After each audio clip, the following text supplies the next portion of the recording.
Lane channel လေးကပြန်လဲကြိုးဆိုပါရနော်နေဘာလေးစဉ်းစားစရာလေးပြောတော့ဆိုတော့နော်စဉ်းစားတွေးခေါ်စရာလေးပေါ့နော်ကျွန်တော်တို့ကနောက်ပြီးတော့ကျွန်တော်ဒီ channel ကစဉ်းစားဖို့တွေးခေါ်ဖို့ပေါ့နော်လူငယ်တွေအတွက်ဦးစားပေးပြောနေပါတော့ဘာလို့ဆိုတော့ကျွန်တော်တို့ကြုံတွေ့ရတဲ့အရာဟိုပေါ့နော်ဟိုတွေးခဲ့တဲ့အရာလေးတွေကိုကျွန်တော်တို့အတွေ့အကြုံနဲ့ကျွန်တော်တို့မြင်တဲ့အမြင်လေးနဲ့ပြောပြတာပေါ့နော်ပြောပြရင်လည်းကျွန်တော်လူငယ်တွေကလည်းထပ်ပေါင်းပြီးတော့သူတို့အတွေ့ခေါ်တွေသူတို့ညံမီတဲ့လောက်ကျွန်တော်ညံမီတဲ့လောက်ကျွန်တော်ဆရာကြီးလို့ပြောတာမဟုတ်နော်ကျွန်တော်ညံမီတဲ့လောက်ပြောပြတယ်သူတို့လည်းညံမီတဲ့လောက်ထပ်ထည့်ပေါင်းမပြုမစဉ်းစားမတွေ့ခေါ်မယ်နော်အကုန်လုံးချင်းချင်းချပြီးတော့စဉ်းစားဆုံးပြလိုက်တဲ့အချိန်မှာကျွန်တော်မှန်ကန်တဲ့အရာတခုမှန်ကန်တဲ့အတွေ့အခေါ်တစ်ခုဖြစ်လာမလားဆိုပြီးတော့ကျွန်တော်တို့ကပြောတာပေါ့နော်ဒါဟောကျွန်တော်တို့ရှင်းသုံးပြောတာလူငယ်တွေပြောင်းလဲမှရမှာဗျပြုပြင်ပြောင်းလဲမှရမှာနော်ဦးအောင်တင်ပြောသလိုပဲမင်းလည်းပြင်ငါလည်းပြင်အကုန်လုံးပြင်မှမြန်မာနိုင်ငံအရွေးတစ်ခုပြောင်းလဲတစ်ခုပြောဟုတ်လားမပြောင်းလဲပဲနဲ့ဒီပုံစံတိုင်းဆက်သွားနိုင်မယ်ဆိုတော့ကျွန်တော်တို့မြန်မာနိုင်ငံမစဉ်းစားနဲ့ဗျဒီတန်တရားဒီဝဲကြီးတွေကရုံထွက်နိုင်မှာမဟုတ်ကျွန်တော်တို့ရုံထွက်မယ်ဖောက်ထွက်မယ်ဆိုကျွန်တော်အမုန်းခံရမယ်ပြောမယ်စိုးမယ်မြင်များကိုပြောရမယ်စိုးရမယ်အမုန်းခံပြီးတော့ကျွန်တော်လုပ်ရမယ်ဟုတ်လားနော်ကျွန်တော်လီထိုးယူနော်ဟာခင်ဗျာမပြူရင်မပြောင်းနေပဲနဲ့အဲ့လိုဝဲကြီးရဲ့ထဲမှာပဲဒီလိုကျင်လဲကျင်တဲ့လူတွေအများကြီးဖြစ်နေရလေခင်ဗျာတုံးနိုင်ငံမှာခင်ဗျာတကယ်ပြောတာအရှောင်စားတွေလေမလုံမရှုပ်မပြုတ်တွေခင်ဗျာလှုပ်လဲလှုပ်လာမလှုပ်ဘူးမရှုပ်ဘူးခင်ဗျာမလုံမရှုပ်မပြုတ်ခင်ဗျာရေသာကိုအရှောင်လိုက်တည်များနေတယ်ကျွန်တော်နိုင်ငံပြောရမယ်စိုးရမယ်မပြောလို့မရဘူးခင်ဗျာကျွန်တော်တို့ကအချင်းဆုံးပြဘာသာရေးမှာကြည့်မလားနိုင်ငံရေးမှာကြည့်မလားလူမှုရေးရိုးရာဓလေ့ထုံးတမ်းစင်လာတော့ကျွန်တော်နိုင်ငံရိုးရာမွေးနေ့တွေရင်ကျေးမှုမွေးနေ့တွေအကုန်လုံးခင်ဗျာတက်ချို့သူဝဲခံနေရတယ်နိုင်ငံလည်းတက်ချို့သူဝဲခံနေရတယ်ခင်ဗျာနော်မြန်မာနိုင်ငံမြေပုံကြီးကိုကိတ်မုံခွဲသလိုအပိတ်ပိုင်းခင်ဗျာမဖြစ်သွားရုံတမယ်ပဲနော်ခင်ဗျာအခုကခင်ဗျာတကယ်ပြောတာခင်ဗျာတေချာပြန်ကြည့်ခင်ဗျာကရင်လည်းမငြင်းဘူးနော်နောက်ဘက်တကားလည်းမငြင်းဘူးနော်ဟိုပဲခူးတိုင်းလည်းမငြင်းဘူးမကွေးတိုင်းလည်းမငြင်းဘူးခင်ဗျာမန္တလေးတိုင်းလည်းမငြင်းဘူးကယားလည်းမငြင်းဘူးရှမ်းမြောက်ဆိုပို့ဆိုးခင်ဗျာနေရာသုံးမှာခင်ဗျာဟာမွေးနေ့ကိုကြီးခွဲတယ်လို့ခင်ဗျာအသိပိုင်းဖြစ်နေတဲ့အရာမျိုးတွေဆိုတော့ကျွန်တော်တို့လူငယ်တွေမြင်ရမှာတွေ့ရမှာကျွန်တော်ကပြုတ်ပြင်ပြောင်းလဲရေးတွေငါတို့နိုင်ငံပေါ်ရှစ်ပြီးတော့ငါတို့ပြုတ်ပြင်ပြောင်းလဲရေးတွေလုပ်ဖို့လိုတယ်ခင်ဗျာနော်အဲ့တော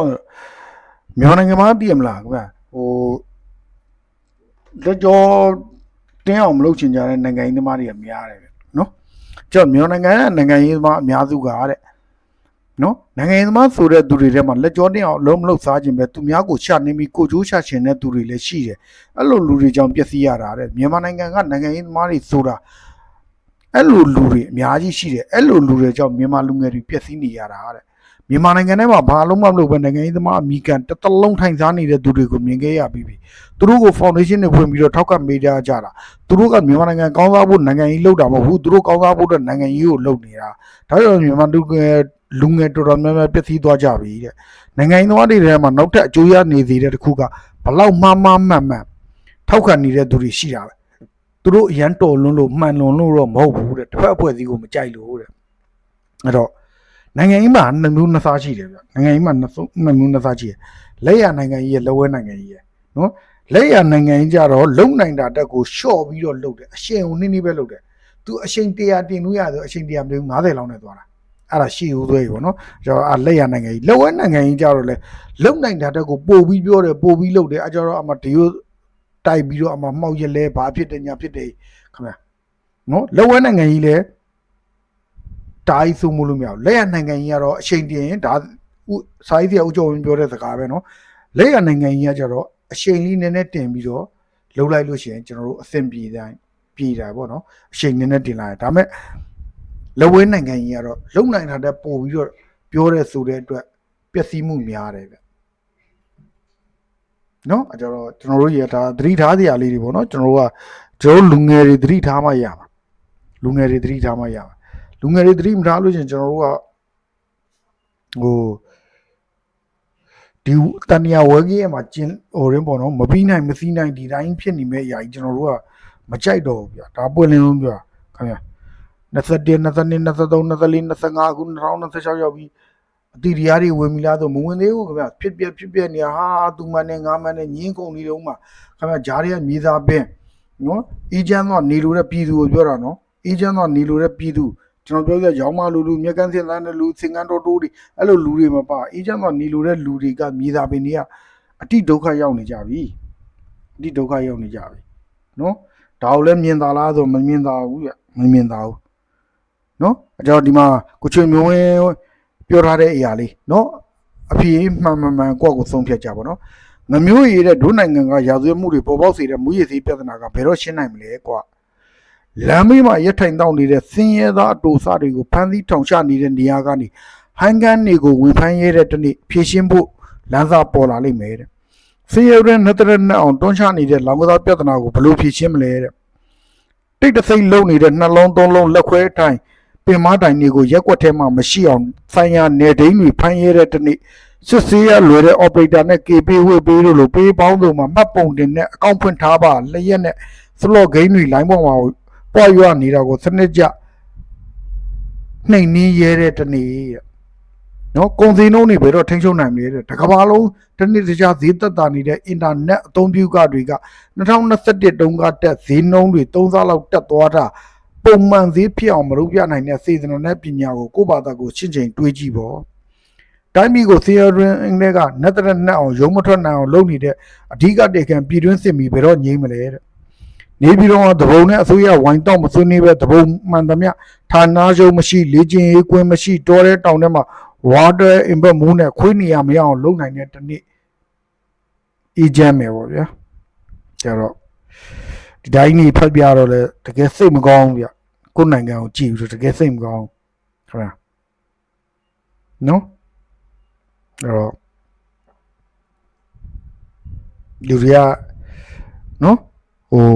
ငါမှန်နဲ့ဒီဟာနဲ့ပဲသွားချင်ကြတဲ့လူတွေများနေတော့ခွင့်ရတယ်ဟမ်လူတတ်တာကိုတရားတယ်လူတတ်တာကိုတရားတယ်ထင်နေရတယ်ကျွန်တော်တို့နိုင်ငံခင်ဗျာဟမ်ခုကြည့်လိုက်လေခင်ဗျာဘာသာကြီးပဲကြည့်မလားလူမျိုးကြီးပဲကြည့်မလားခင်ဗျာကြိုက်တဲ့နေရာကြီးရန်တန်ခါကြတဲ့ကြည့်မလားခင်ဗျာဟမ်ဖျားကြီးကြည့်မလားဟမ်နတ်တွေကြည့်မလားခင်ဗျာနတ်ကတော်ရလဲထောင်းဇောင်းတွေကြွားပြီးတော့ဖြစ်ပြနေအကုန်လုံးခင်ဗျာဟမ်တရှေကဧည့်သည်လူနေပြောထားတဲ့အရာတွေတကုံစားပြီးတော့ဖြစ်နေတဲ့အရာတွေခင်ဗျာအဲ့တော့တုံးနိုင်ငံနော်အဲ့တော့ဒီမှာပေါ့နော်ခင်ဗျားတို့သိမလားမသိဘူးနေဖုန်းလာပေါ့နော်နေဖုန်းလာဒီမှာနေဖုန်းလာပြောထားတဲ့အရာလေးပေါ့နော်ဘယ်တော့ပြောထားအောင်ဆို2023အောက်တိုဘာ25ရက်နေ့ကပြောထားနော်ဒီမှာလည်းပါတယ်လား25အောက်တိုဘာ2023ပေါ့နော်အမှဘာပြီးတော့ဆိုသူတို့ public voice television ပေါ့နော်အဲသူတို့ရဲ့ NUG ရဲ့ TV channel ကနေပြီးတော့အခုလေကျွန်တော်တို့သုံးမိုးနေရတဲ့မင်း online လာရဲရင်လာကြည့်လေတဲ့အခုချိန်ဖမ်းပြီးစီရင်လို့ရရင်စီရင်မယ်ဆိုပြီးတော့ပြောထားတယ်ပေါ့နော်နေဖုန်းလက်ကြော်ဟင်းပြောသလိုပဲမင်းနေအောင်ငါလာတယ်ကွာမင်းလုံမလားငါလုံမလားဆိုတဲ့အတိုင်းပဲထိုင်းနိုင်ငံလာတယ်လေမင်းပြလေမင်းတို့ပြတယ်ပြတော့ဘာဖြစ်တော့ဟိုမှာလေးစာတဲ့ဆိုတဲ့ကောင်ပြတယ်လေထိုင်းကမေးလိုက်တဲ့ကကျွန်တော်ပြောပြမလိခင်ဗျားလေဟမ်စာတဲ့ဆိုတဲ့ကောင်ဆန္ဒပြတယ်ပြုတယ်ဆိုပြီးတော့သွားလုတ်တယ်လေလုတ်ပြီးတော့ဘာရအောင်ဘာရအောင်လေခင်ဗျာဟမ်ကျတော့ကျွန်တော်စုံမှုနဲ့မိတယ်မင်းလည်းအဲ့မှာလိုက်လေမင်းတို့ဟမ်ဆန္ဒပြတာတို့ဘာတို့မင်းဖမ်းမဲ့ဆိုလုတ်လေမင်းတို့လုတ်ကြမယ်ဆိုလုတ်ကြလေလုတ်မင်းတို့ဘာမှမလုတ်နိုင်လို့ခုပဲကွာမြန်မာနိုင်ငံပြန်ရောက်နေရင်အဲ့တော့ဒီမှာဟိုတဲ့စာရက်ပေါ့နော်စာရက်ဆိုတာသိပါတယ်နော်ဒီဘေးဆောင်သွားတဲ့ခွေးဆောင်သားတကောင်ကျတော့သူကတော့သေးတန်ပြောနေစိုးနေမှာပဲနောက်တော့အကောင်သူ့ရဲ့ဘက်လဲဒါရကတော့တော်များလေးလာမရမယ်နော်ကျွန်တော်တို့ကျွန်တော်ရဲ့ဟို channel ကြီးကနေပြီးတော့ကျွန်တော်ဒီ channel ပေါ့စာလေးတီထောင်လိုက်တာဖြစ်တဲ့တော့ဟို channel ရက်နာတာပေါ့နော်အဲ့တော့အမှတောက်ချောက်ပြောပြကြပါတော့စာရက်ဆိုတာအကြောင်းစာရက်ပြောထားတဲ့အရာလေးပေါ့နော်ထိုင်းလို့မေးထိုင်းလို့ပြောထားတဲ့အရာအဲ့ဒါလေးကိုကျွန်တော်အရင်ဆုံးဘာသာပြန်ပြမယ်သူကဟိုကမေးတာပေါ့နော်ထိုင်းနိုင်ငံကအဲ့စာရက်ဆိုတဲ့ကောင်ဘာလို့ဆန္ဒပြတာလဲတဲ့အကြောင်းပြချက်ပြောပါဆိုတော့တဲ့ပြည်သူကိုတက်လို့တဲ့မကြိုဆိုဘူးမလာသင့်ဘူးဆိုတော့ဘသူကကြိုဆိုတာတဲ့ထိုင်းဝန်ကြီးချုပ်ကကြိုတာဖြေတော့ထိုင်းဝန်ကြီးချုပ်ကကြိုခွင့်မရှိဘူးလားတဲ့ငါတို့နိုင်ငံမှာလာဆန္ဒမပြနဲ့မင်းတို့ဆန္ဒပြခွင့်မရှိဘူးတဲ့ဆိုပြီးတော့ကိုယ်နိုင်ငံကုမ္ပဏီပဲသူများနိုင်ငံလာရှုံနေတဲ့ကာလာဒေတာကိုနားလဲပါညာပေါ့နော်အဲ့တော့ တော်ဆိုးတယ်ဗျဒီကောင်တွေကသိမလားနော်ကျွန်တော်အဲ့ထိုင်းလို့တော့ကျွန်တော်နားမလည်ဘူးနော်ဒါမြန်မာပြန်ပြေးထားတဲ့တယောက်ပြောထားတဲ့အရာလေးကျွန်တော်ဖွင့်ပြပေးတာကျတော့ဒီမှာကျွန်တော်ထိုင်းလို့ပြောတဲ့အရာလေးရှင်းနားထောင်ကြည့်ရအောင်နော်အကြတော့မဲသူတို့ကဗီဒီယိုတွေပါတော့သွားရနေဟောနှခါမွေးလို့ရောက်လာပြီးတုတ်ခါမှာတိုင်ပေါက်မယ်အရင်တစ်ခေါက်လဲအကောင်ထိုးတာအခုဒီကောက်ကတော့ထိုးမထိုးကကျွန်တော်ကအဲ့ဗီဒီယိုကအဟောင်းလို့ကျွန်တော်ထင်လို့ကျွန်တော်ဖွင့်မပြတာပေါ့နော်ဒါကတော့သူတို့ထိုင်းနိုင်ငံသားကအဲ့စာရက်ကိုမေးတယ်ထိုင်းလို့မေးတာအဲ့ဒါတော့ကျွန်တော်ဖွင့်ပြမယ်အဲ့ဒါတော့တကယ်ဒါပေမဲ့ like ထိုးတဲ့ဗီဒီယိုကကျွန်တော်ဟုတ်တန်ယုံရှိမှထိုးတဲ့အဟောင်းထင်လို့ကျွန်တော်မပေါ်တာနော်ဒါပေမဲ့နှခမ်းမွေးကိုတော့ဒီကောင်တကယ်ကြောက်တယ်အဲ့စာရက်ဆိုတဲ့ကောင်ဒါပေမဲ့ဒီကောင်ဟာမြန်မာနိုင်ငံသားလားမဟုတ်ပါဘူးဗျနော်ဒါကျွန်တော်တို့ကခိုးခွဲကြပြောမယ်ကျွန်တော်မြန်မာနိုင်ငံအေဂျင့်ကနေလို့တဲ့လူမျိုးတွေရှိတယ်တိုင်းရင်းသားရှိတယ်နိုင်ငံသားတွေရှိတယ်ဒါပေမဲ့နော်သူတို့ကိုသူတို့စောက်စရာကြီးလို့မြန်မာနိုင်ငံမှာအများတမ်းနော်စုပူအောင်ကြအောင်လူမျိုးရေးဘာသာရေးမိုင်းတိုက်နေတဲ့ကောင်မျိုးတွေကတော့နော်အဲ့ဒါကြီးခိုးခွဲကြသိရမယ်ငါတို့လူငယ်နော်အကြောဒီမှာစာရက်ပြောတာချက်နားထောင်လိုက်ပါနော်น้องนี่ใช่วีระไหมใช่ครับ วันนี้ก็ได้ข่าวว่ามาประท้วงมีน้องลายเหรอใช่ครับ แล้วมาประท้วงด้วยสาเหตุอะไรอ่ะก็ลูกของอะไรไม่ควรจะชวนเขามา เพราะอะไรอ่ะเพราะเขาเป็นคนที่ฆ่าประชาชนเดี๋ยวที่บอกว่าไม่สมควรชวนเข้ามาคือใครเป็นคนชวนใครเป็นคนชวนนะก็คือนายกชวนแล้วทำไมนายกถึงชวนไม่ได้ในเมื่อนายกเป็นนายกเนี่ยนายกนี่คือนายกประเทศไทยใช่ไหมใช่ครับชวนผู้นำพม่าใช่ไหมแล้วมาประท้วงทำไมอ่ะมีสิทธิ์อะไรอ่ะฮะมึงคนไทยป่ะมึงให้คนไทยก็ประท้วงดิไอ้เหี้ยมึงมาอยู่ประเทศเขาเนี่ยมึงมาสร้างความวุ่นวายเนี่ยฮะ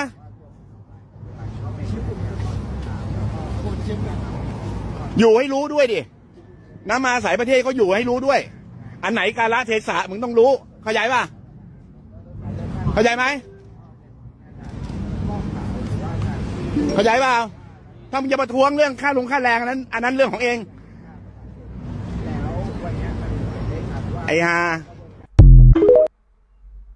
ကဲထဲမီတော့လည်းမပြောဘူးသူတို့ဘာသူတို့တကယ်ပြောတာဒီကောင်ကြီးရဲ့စိတ်တက်ကမြန်မာနိုင်ငံမှာအုံကြွနေအောင်ဟိုရင်းပေါ့နော်စာလုံးနဲ့ဖြစ်တဲ့မိသင်းလို့ပေါ့နော်မြန်မာနိုင်ငံစစ်မီတောက်သေးခြင်းနဲ့ဒေါ်နာတော်နိုင်ကြီးကိုစစ်မီတောက်သေးခြင်းနဲ့မီဟုံးတောက်သေးခြင်းနဲ့ဆိုတဲ့စိတ်မျိုးသူကဘာဖြစ်လို့သူတို့တိတာကမြန်မာနိုင်ငံဘာစာရက်ကဒေါ်နာသူကြည်လည်းမထောက်ခံဘူးနော်ခင်ဗျာဒီစာရက်ဆိုတဲ့ကောင်ခွင်ကဒေါ်နာသူကြည်လည်းထောက်ခံတာမဟုတ်ဘူးအကြောင်းသူတို့ဘာလို့ဆိုမြန်မာနိုင်ငံကိုဒါကျွန်တော်လူမျိုးရေးတွေပြောတဲ့ဖြစ်ဦးမယ်ခင်ဗျာသူတို့ရဲ့စနကမြန်မာနိုင်ငံပျက်စီးနေဘူးပျက်စီးနေရင်လူရေရောမယ်ရောရင်သူတို့ရေဝင်မယ်ဒါတော့ပဲခင်ဗျာဒါစာရက်ဆိုတဲ့ကောင်ရဲ့စောက်ကျင်ခင်ဗျာဒါလည်းကျွန်တော်လူတွေကသိလိုက်မြန်မာနိုင်ငံသားစောက်ပေးတွေမသိဘူးခင်ဗျာရောင်းမလူတွေမြက်ကန်းတင်သားတဲ့လူသေးငန်းတော်တို့ရဲ့လူဒါမှမမြင်ဘူးမလေးအသေးသားကျွန်တော်တို့တော့မြင်တယ်ဗျကျွန်တော်တို့တော့ပြောပြတယ်နော်ကျွန်တော်တို့ဘာတော့ဆိုလဲဖြေနိုင်လားမဖြေနိုင်ဘူးခင်ဗျာအမှကြည့်အောင်ဟိုလိုဒီလိုရှောင်ထွက်သွားပြီးတော့ခင်ဗျာ